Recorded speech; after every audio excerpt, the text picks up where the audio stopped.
All right, there are two places to put threads so that you can use two if you want. So go ahead and put your thread onto one of the thread holders. And then this at the back, there is a slit here. You're going to go from behind, push it through that slit. I should probably use two hands. And it just falls into there. We're going to do the same thing with the one in front. Just pull it through the slit. Then we're going to bring it down into the tension reel. Make sure the foot is up.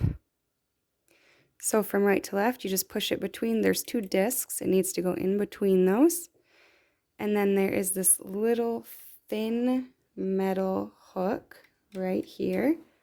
You want to just put it in the middle. It's kind of an upside down U. And then you want to pull up, and you're going to hear it kind of click. There's another hook right here.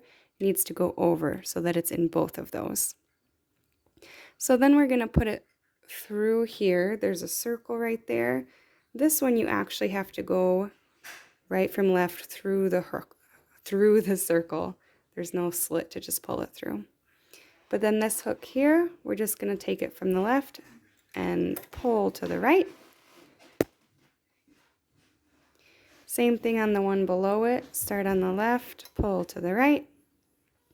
And then there is this thin little hook right here. Again, just start on the left and pull forward, and it falls right in. And then to thread the needle, we go from the front to the back. There we go.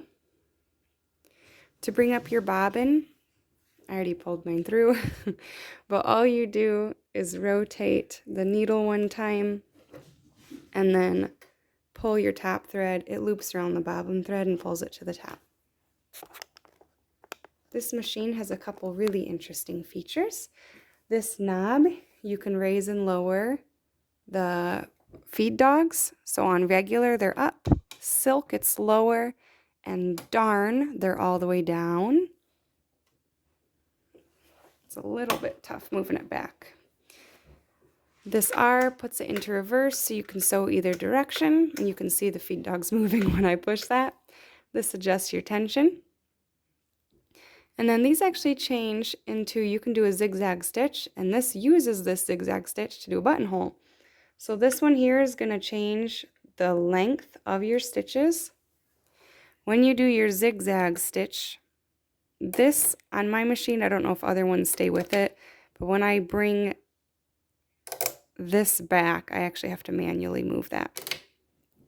But so the 0 is no zigzag, this is a slightly bigger zigzag, and these ones are really wide zigzags.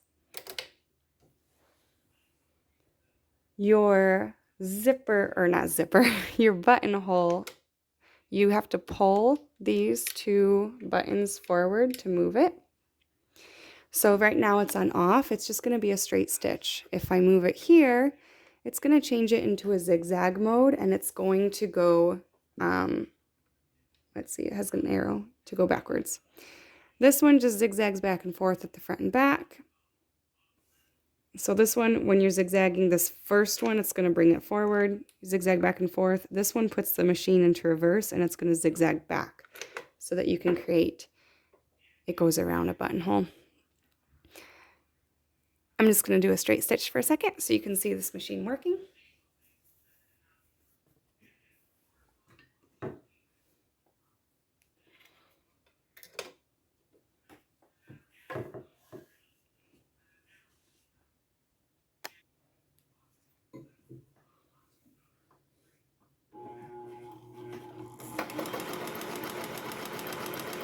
I'm going to come off of that white part so you can actually see it. Really nice, even, short stitches. I'm going to make them a little bit longer. And there we go. Absolutely beautiful machine. I almost forgot to throw you how to wind a bobbin.